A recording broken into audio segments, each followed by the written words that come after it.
Chris, I hope all is well. Welcome into the game in T-Town. Hey, Ryan, I'm doing well. Hope you guys are doing as good as could be expected. Yeah. I told Marquise I was going to send people out there to check on you guys. Yeah, and well, we're making it day by day, day by day. But Chris, when you go back from your eyes, what went wrong for Alabama? Well, I tend to be long-winded. I apologize. No. Hey, that's why I asked the question. There are a number of things that jumped out at me in the game, and then we can kind of just back up a little bit and look at some different things. But to me, you have to look at some key things, and that's what we call breaking it down, and why we call it breaking it down in football as to why. Okay, Clemson made more explosive plays and was much better on third downs offensively and defensively. Why? Okay, offensively, Clemson protected very well for Trevor Lawrence. He had a lot of time to make plays, and boy, did he make them, and did those receivers get open. Alabama, on the other hand, did not have time. Their protections weren't very good. I thought that Brent Venables had a great game plan, disguised his pressures very well, confused Tua, which normally goes with his pre-snap read, really struggled because what they were doing is giving him a little bit of a different look post-snap than they were pre-snap. And there were some times where 4 Clemson rushers were beating 5 blockers. And there was some lack of communication there, just a little bit confused what they were seeing. So those are some issues. Now, why did that take place? Go back and ask why to that. Well, I think a couple of things come to me when I look at it. This Clemson team, and I know this is not the narrative in Tuscaloosa because it's, well, what's wrong with Bama? Clemson's really, really good. I did not think Clemson would blow out Alabama. I didn't think Alabama would blow out Clemson either. I thought this game was going to be like the other 2 championship games, go down to the fourth quarter, and didn't know who was going to win. Thought Alabama maybe, but this Clemson team can match up against Alabama, unlike most other teams. Georgia can match up pretty well, too. Georgia has not figured out how to, put their foot on the neck of certain opponents and finish. They're not the same level in terms of the finished product, but we see them play Alabama pretty well. If you want to break down Alabama and say, well, what's the issue? I see some things that were a little bit disturbing. I'm going to go back to what I said last week after the Oklahoma game.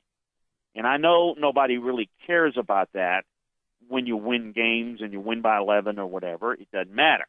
But it does matter how it carries over. I made a comment about offensively. They didn't play a very clean game. They were very sloppy in the red zone. They were sloppy on a couple of series. We all know they were up 28-0, gave up, should have been probably 28-3, gave up an easy touchdown, and then came down in the red zone prior to the half, went backwards, mistakes, kick a field goal instead of a touchdown. It's probably 35-3 at halftime. Now, it doesn't really matter, right? I mean, it's only matter of margin of victory. Those things carried over in this game for whatever reason. We saw that. I saw Alabama do a really good job running the football for stretches, which is imperative. Alabama's offense is built around the run, meaning their pass game is built off the run game. How they are able to create movement to the defense to defend the run allows them to make plays in the passing game.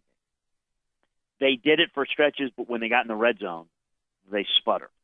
They faltered. And it went backwards. It came up empty. Well, you can't do that against Clemson. You did it against Oklahoma with a big cushion, and you got away with it. You do it against Clemson, you're going to pay for it. And it looked like it was going to be one of those games where it's going to be a little bit up and down. So if you go, let's just take the first half.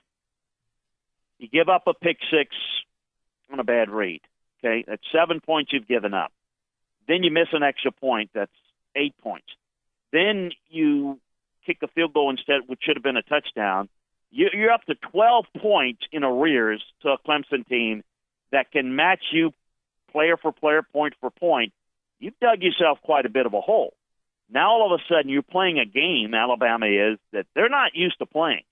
playing from behind.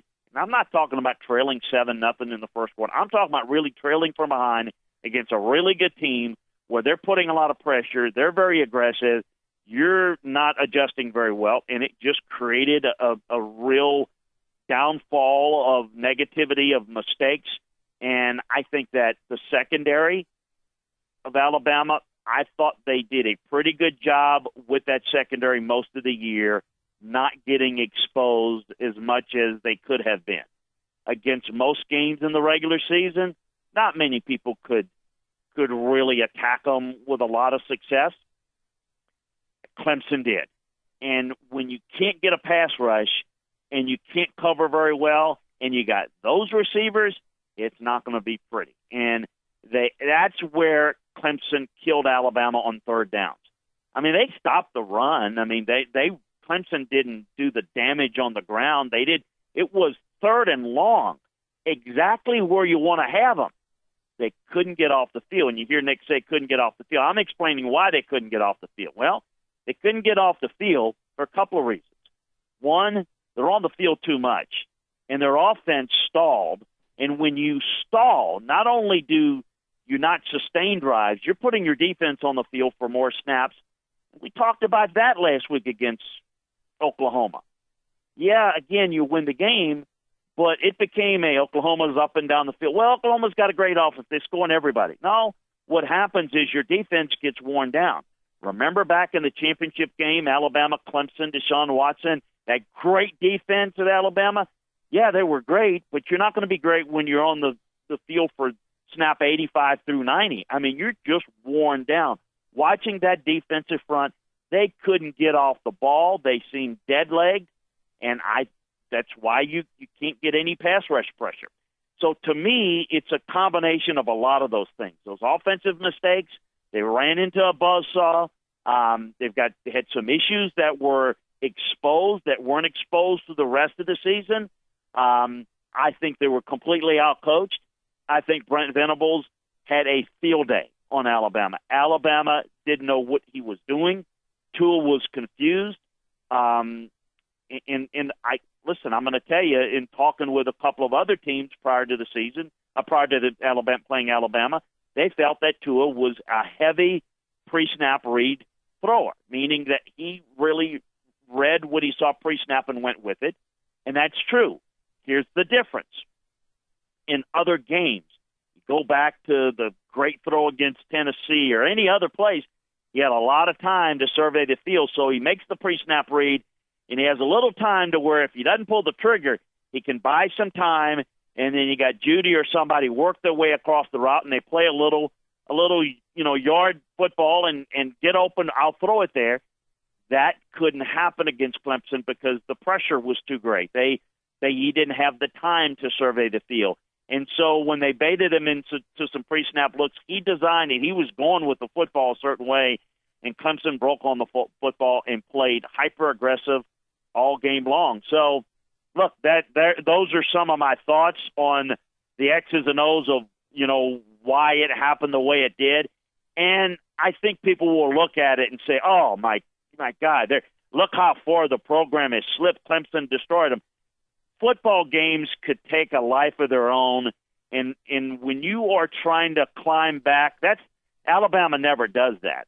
So when they're trying to get back in the game, and they're down 2 possessions, 3 possessions, now all of a sudden they can't they can't play off the run game like they normally do, and then it's just normally going to get progressively worse. They had some plays that they made, Alabama did on offense, but they had too many negative plays. Alabama owned the negative plays. Clemson owned the big plays. And hopefully I've given you a little bit of an idea of what I saw as to what created those negative plays and what created those big plays for Clemson. All right, so I want to go back because you said Brent Venables and Dabo and all those guys outcoached Nick Saban or outcoached their coaching staff. Mm-hmm. But isn't that what great coaches do? They cover up the weaknesses. And if this defensive back group was so weak, is that just not finding a way to help these guys, or did they just run simply out of players? Christian Miller not going was huge of not getting the pressure, not able to go, I guess. It definitely hurt. They don't have the depth in the secondary. That's part of the problem. They don't have the quality. They lost a lot of guys, and quite frankly, they were able to get away with it. There's not anything you can do to cover up the problems if you can't get pressure. The biggest issue was not getting pressure. If I would have done some things, if I would have done anything differently schematically, while it would have been risky, at a certain point when you couldn't stop Clemson, you got to start attacking them a little bit more aggressively with blitz pressure. And yes, you just got to force the ball out quicker. You can't give Lawrence the time to make plays. I thought he had all day back there. So you got to find a way to get him off his mark. Now, ideally, you need to do it with 4- and 5-man pressures. But if you can't get it there, you better come with some extra pressure, because if you give him time, you can't match up with Clemson's receivers. It's not that Alabama's secondary is poor. Okay, it's not as good as it normally is, and it's not good enough to hold up against Clemson's receivers if you've got that quarterback that's as good as he is, has all day to throw. So, the way you mask it is probably bring more pressure, is what I would have thought they would have done a little bit more effectively, but it just wasn't there. And I don't know if they thought they could get home with base pressure. They didn't have enough of the, a blitz package in there. I doubt that, because there always is, or just choose not to use it. I don't know. There's some other things that I think that they get exposed in a game like this, because you can, again, Alabama out-athletes people week in and week out. So even when there are issues, they're small issues to the public, because fans don't care about anything other than when you win. They don't really see the process that takes to win. But I do think that they probably weren't as prepared from a defensive play calling standpoint. Nothing against Tosh Lupoi, who's, I think, a young coach, probably wasn't ready to be a play caller yet defensively. And it was okay, enough to go 14-0. It was good enough for that, I can tell you. But I think that's the difference maybe in a game, a championship-level type game, where maybe you're not able to make the adjustments. Now, the answer is, well, why doesn't, Nick got maybe a little bit more involved. Why didn't he take over it and make that adjustment? I can't answer that. That's a really good question. I've not seen the demeanor with Nick on the sidelines. It was a little bit different. I'm not quite sure I can explain it, but it was a little bit different. I mean, obviously frustration, but it was almost I don't know what to do in this moment type, which I've never really seen with him. And listen, I've been there, okay? So I haven't seen him be there, but I've been there. It's like if you can't get pressure, you're in trouble defensively. And you can't, and to not have an answer for his defense was just, I know had to be extremely frustrating. I don't know. Again, everyone's going to want to point fingers. I would say that there's a lot of things that, were just little things, and we're talking on the level of being the best team in the country, or, the second best team in the country, or, if they played it again, would they do some things differently? Could the result be different? Yes. But it wasn't. And Clemson had a great game plan. They executed. They came out aggressive. They attacked, and they never let up. And, there is something to the effect of very curious to see how they're going to go about this in the offseason, because I know traditionally how Nick has taken apart his teams and how we're going to do this, what he might do in terms of staff, what he might do in terms of philosophy. Does he go back to being a little bit more of a line of scrimmage team? I say this and I bring this up because people recognize it now, but I'm going to go back to the conversation we had about a year ago when everyone was celebrating the win over Georgia. And I'm going to remind folks, now this is completely different because Tua hadn't played in any games then. He comes in down 13. It sparked him. and it was all great. But what did I talk about? And this is understandable for him at this point. But he made some mistakes in the game. They basically had a couple of turnovers that Georgia dropped, or else we're talking about Alabama losing the national championship game 2 years in a row. Or, who knows? Maybe if they lost last year, maybe they would have won it this year. We can't revisit that. But what you can revisit is some of the issues that take place, that when you are a team that relies on a lot of explosive plays and you're not as consistent or as good at maybe being at the line of scrimmage as you normally are, then finishing drives become a little bit of an issue. And so that's where I look at offensively and say, boy, they didn't finish like they normally finish in the red zone. And that was an issue. And some of it was some play calling things that I didn't like. But, Tua running wide on a slow developing, that just didn't strike my fancy. But that's all. That's play calling, okay? If it doesn't work, you don't like it. But the bottom line is I don't think they really asserted themselves like they normally do. And I think that's big because you're never going to be as dominant a defense as you once were if you're going to be an up-tempo offense or you're going to be a fast-paced scoring offenses. I've always said it's much better, unless it's at the end of the half or the end of the game in the 2-minute offense when you're trying to catch up. It's always better when you score 7 points at the end of a long drive than after a quick scoring drive. You know what I mean? It really debilitates a team and a defense. You score quickly, they can shake it off, they can come back. You wear them down, you stop them, you go on another 4-minute drive, wear them down. I mean, you've already shortened the game. It's almost close to halftime. I think some of that might be interesting to see.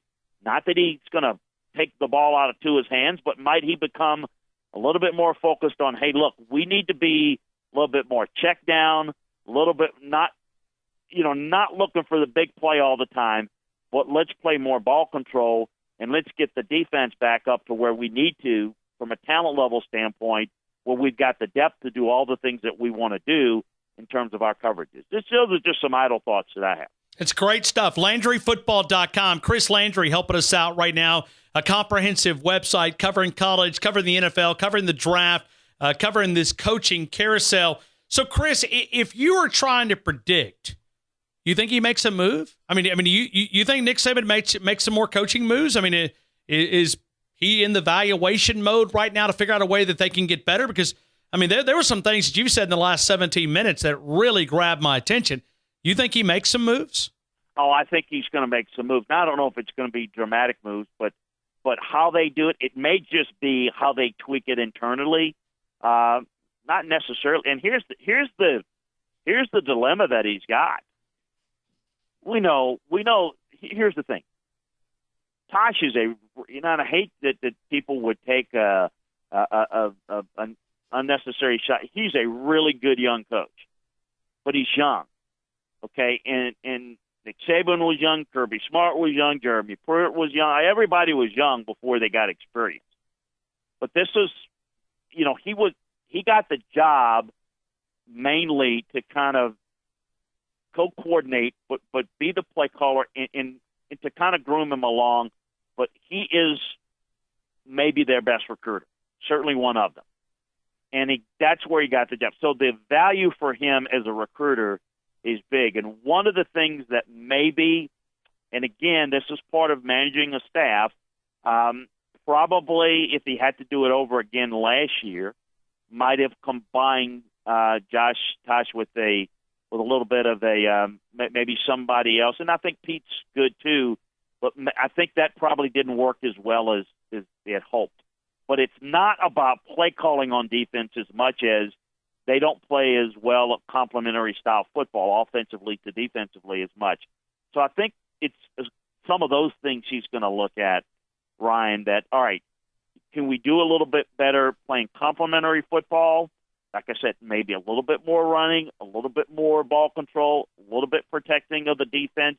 And can we improve internally with play calling and make some of those internal changes without changing people? But I think he's going to add people to the staff. I think he's absolutely going to do that. I don't know who, when, and where yet, but I think it's going to happen. I would be surprised if it doesn't. He always does. Now, there's the other thing I've been asked a lot about. Well, what about the staff change? All the time, 7 coaches, it catches up with you. Well, of course it does. But he's got a plan in place for that, and he has to, because that can't be an excuse, because that's going to happen most every year. And let me explain why it's going to happen. One, because people want to work for Saban because it's great for their career. It could give them a stepping stone somewhere else. But I'm going to tell you, okay, and I've never worked for Saban, but I've worked with him, and I've done a lot of stuff where guys it ain't easy working for them. And they want to get out of there as fast as they want to get in there because it's tough. They want to move on, and it's not, it's not the, as Belichick used to say, it's not the bleeping love boat. It's different. And I think people are challenged by it, but I think they're always looking to move on, which is normal. It's why they go there. They go there for not to say I want to stay there for years and years, but I want to move on. So that is something that's not going to change, that he's going to have to figure out. And quite frankly, just like not every play call works, not every personnel decision works, not every player that you offer is as good as you think. Sometimes when you make a coaching hire, not every one of them works quite as good as you thought. And I think, some of that would be, things that he would look at and say, did I do everything correctly, or what can I do to improve upon it this year? I think those are all the self-evaluation things you have to look at. And you have to critique yourself. So when I say it, I'm talking about it. It's not to criticize. It's to critique what they're doing because, they're not going to tear this down and start over. For goodness sakes, it's still and Clemson's right there with them. It's still the program in college football that's best shaped, best organized, and best positioned to win. But, when you're in a situation where 14-1's not good enough, that's tough. Okay, because you're not going to win all the time. You're just not. And against a Clemson that's really good and they play well, they might have done all those things we've talked about better and still lost the game. It just might have been close. You just don't know. I think a lot of respect needs to go to Clemson. They're that good and they're that capable, and I think they proved that Monday night. Chris, the final question. Jalen Hurts has now put his name in the transfer portal. Your thoughts? Well, I felt all along that he was going to transfer. Not the type of person that was going to talk about it or, deal with this publicly. And certainly, Nick doesn't want that stuff discussed. It wants all focus on games. So I think we all knew that, he was going to graduate in December. He did. And then, it's moving on. And so it was fully expected. I would have been shocked that he'd done anything differently. And so he's done an awful lot. Who knows? May have won the SEC, allowed them to hold on to win the SEC championship game. So the importance of what he's done throughout his career can't be understated. And certainly, getting that opportunity against Georgia was big for him. So he'll be remembered for that. That's his last time on the field playing any significant moments. And he'll do well wherever he goes. And not sure yet, but he'll have opportunity, I'm sure. Chris, if you would look at a perfect fit for Jalen Hurts, and not just based on fit, can you give me a couple teams that you think that he would have big time success? I haven't honestly. Okay. I haven't given it a lot of thought. Sure. I'm trying to think who. Listen. Well, here's the teams that we're hearing a lot of: TCU, Oklahoma, Houston. Following Mike Locksley to Maryland's another big option that would not be. Because he's obviously very familiar with Mike Locksley. Those make some sense. Sure. Houston maybe. How about Mike Leach? How about Mike Leach at Washington State? I mean, what he did with the Gardner Minshew. Good Lord. Maybe. I think that absolutely there's some of those. Maryland makes some sense too. Again, I don't know. I guess my point is I think there are a lot of places he could go and be successful. I don't know where he wants to go. I don't know where he wants to go to school and how close to home. More Texas way or more. He's open to go as far as Pullman, Washington. That's a long way from everywhere. That's not the end of the earth, but you can see it from there, from Pullman. I can tell you. Well, so I haven't really thought about, but from a football standpoint, there are a lot of places in the college game he could have a lot of success, and I still play a major role on a team that's a national caliber team. Hey, Chris, I'm going to throw it back to you, man. The awesome website. I was listening on my way out to San Jose with some of your podcast work, whether it's the podcast breaking down college football, the NFL, certainly the NFL playoffs, but the draft room. I haven't even covered a draft question, but you guys are comprehensive on all that. Talk about the website and how people can get more information from Chris. Yeah, it's a hectic time because as the college football season gets put to bed, we've got the NFL playoffs, so we'll be breaking down those games, of course. But we're getting into that what I call the scouting season mode, where we scout all year long, but now we're starting to break out more and more of that stuff. So as we get into that, of course, from a college football fan standpoint, a couple of things to focus on: recruiting. We covered the early stage of recruiting, but we'll finish that up, and more importantly, kind of break down how the players fit. And for example, we will break down each of the rosters and the players and how they might fit schematically with the team. So we'll do that. We'll do that all summer. Obviously, we follow spring practice, and we'll get into all that. Obviously, the draft, we're going to cover that in detail. But we've got free agency. We're dealing with all the coaching search stuff, which it's still straggling. Of course, Jim Chaney going to Tennessee from Georgia.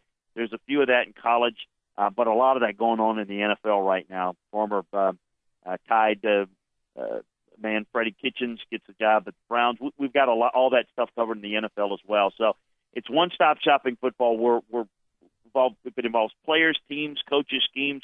We break down a lot of this stuff where we kind of explain the coaching changes, the moves, the personnel. We spend a lot of time in the offseason breaking down rosters, college and NFL. In the NFL, it's a lot more volatile. It's a lot more newsy because there's a lot of changes once the NFL season gets in place. College football, less volatile, but with the transfers, you get some of that. And then we try to start to really break down rosters. Who's coming out for the draft? Who's coming back? All that stuff we keep you up to date on LandryFootball.com. We still got our holiday special, so we've kept that just a little bit longer. I wanted to do that, so it's a great opportunity to get on board for a year at our lowest discount special ever. And also, if folks want to go to the website, and this gives you a great appetizer for what Chris is able to break down, but another way that you can get more information is go to the website, go to the right-hand side, go about halfway down the page. There's going to be a title that says The War Room. Drop your email and hit subscribe, and you get a little bit more of that information that Chris is able to offer and sort of give an idea of what he's able to break down. Chris, as always, man, thank you so much for being a part of the show. You've helped answer a lot of questions today, and we appreciate it. Oh, thanks a bunch. Everybody keep their chin up. It's not all doom and gloom. There'll be another year, and anybody that's expecting and talking nationally about, hey, Alabama's done and it's over, be really careful about kicking dirt on this program. It's still a program to be reckoned with, and we'll see how it shakes out next year.